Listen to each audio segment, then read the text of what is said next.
ګرانو کتونکو نن په دغه ویډیو کې به مونږه نیمز اف ویدر او نیمز اف سیزن زده کوو. یعنی نن په دې ویډیو کې به مونږ زده کوو چې نور والا موسم ته څه وایي، وریځې والا موسم ته څه وایي، باران والا موسم ته، دغسې دوند والا، هوا والا، واورې والا، دغه موسمونو ته په انګلیش کې څه وایي. او بل به مونږ دا زده کوو چې موسم بهار، موسم ګرمه، موسم سرمه، موسم خزا دې ته په انګلیش کې څه وایي. خو د دې دواړو زده کولو نه مخکې د ټولو نه امپورټنټ، د ټولو نه اسینشل دا خبره ده چې مونږ د ویدر او د سیزن په منځ کې فرق وپیژنو. یعنی مونږ دا وپیژنو چې ویدر څه ته وایي او سیزن څه ته وایي، یعنی د دې دواړو په منځ کې څه فرق دی. نو په یاد ساتئ ویدر هغه موسمونو ته ویلی کیږي چې هغه زموږ سره په یو انسپیسیفیک ټایم کې بدلیدی شي. لکه فار ایگزامپل اوس نور والا موسم دی، نو کیدی شي چې 10 منټه پس، ګنټه پس بیا وریځې والا موسم شي، باران والا موسم شي، دوند والا موسم شي، واورې والا موسم شي. یعنی په یو نامعلوم وخت کې، په یو داسې وخت کې چې د هغې موږ ته پته نه لګېږي، موږ ته دا پته نه لګي چې ګنټه پس به څنګه موسم وي، نو دغې ته ویدر ویلی کېږي. او سیزن هغه موسم ته ویلی کېږي چې هغه زموږ څخه په یو سپیسیفیک ټایم کې، په یو خاص معلوم وخت کې بدلیږي. لکه څنګه چې تاسو ته معلومه ده، آلریډي دا موږ ته پته ده چې ګرمي په کومه میاشت کې، یعنی اوړی په کومه میاشت کې، دغسې موږ ته پته ده چې ژمی په کومه میاشتو کې، موسم بهار او موسم خزا، یعنی د دې موږ ته پته لګېږي. نو په یاد ساتئ ویدر هغه موسمونو ته ویلی کېږي چې هغه زموږ سره په یو نامعلوم وخت کې، یعنی په انسپیسیفیک ټایم کې بدلیږي.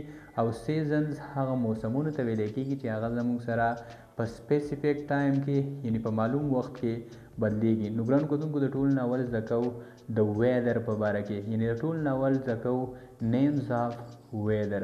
نو په یاد ساتئ کله چې نور والا موسم وي، ښه مزیدار نور وي، ښه مزیدار غرمه وي، نو دغې ته بیا په انګلیش کې ویلی کېږي سانی ویدر. یعنی کله چې نور والا موسم وي نو دغه موسم ته بیا سانی ویدر ویلی کېږي. یعنی تاسو بالکل ویلی شئ ایټس سانی ویدر، مطلب یې دا دی چې دا نور والا موسم دی. خو که چېرته وریځې والا موسم وي، په اسمان کې وریځې وي، نو بیا د دې دپاره تاسو ویلی شئ ایټس کلاوډي ویدر. یعنی د وریځو والا موسم ته په انګلیش لینګویج کې ویلی کېږي کلاوډي ویدر. او په دریم نمبر کې چېرته باران والا موسم وي، باران وریږي، نو بیا دغه موسم ته ویلی کېږي رینی ویدر. تاسو بالکل ویلی شئ ایټس رینی ویدر، مطلب یې دا دی چې دا باران والا موسم دی.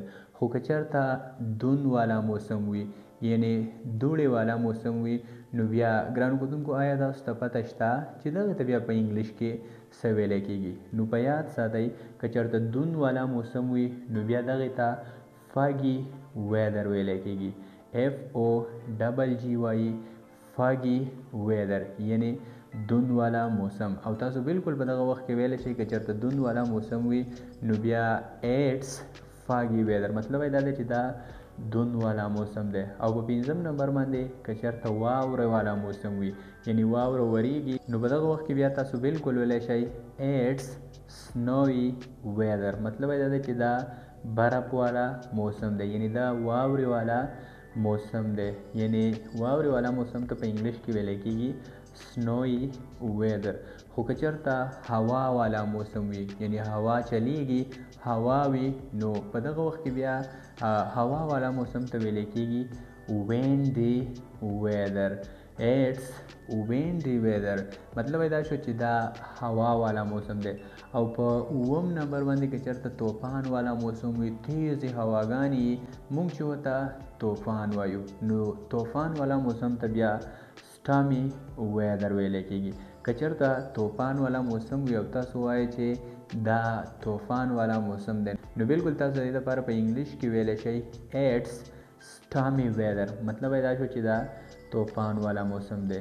یو ځل بیا یې ریپیټ کوو سانی ویدر نور والا موسم، کلاوډي ویدر وریځې والا موسم، رینی ویدر باران والا موسم، فاګي ویدر دوند والا موسم، سنوي ویدر واورې والا موسم، وینډي ویدر هوا والا موسم، او په اخر کې سټامي ویدر یعنی طوفان والا موسم.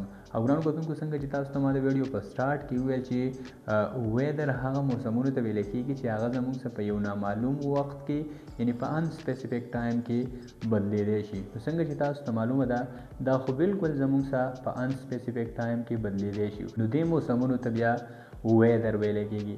او اوس راځي چې ګرانو کتونکو نیمز آف سیزنز هم زده کو. لکه څنګه چې تاسو ته ما د ویډیو په سٹارټ کې ویل چې سیزنز هغه موسمونو ته ویل کېږي چې هغه زموږ څخه په یو معلوم وخت کې یعنی په سپیسیفیک ټایم کې بدلیدلی شي. نو که چېرته موسم بهار وي سپرلی وي نو بیا بالکل سپرلی ته یعنی موسم بهار ته تاسو سپرینګ ویلی شئ. یعنی موسم بهار ته په انګلیش لینګویج کې سپرینګ ویلی کېږي. په انګلیش لینګویج کې د موسم بهار دپاره سپرینګ استعمالیږي. خو که چېرته ګرمي وي یعنی موسم ګرمه وي نو بیا موسم ګرمه ته په انګلیش لینګویج کې سامر ویلی کېږي. موسم بهار ته سپرینګ ویلی کېږي، موسم ګرمه ته سامر ویلی کېږي.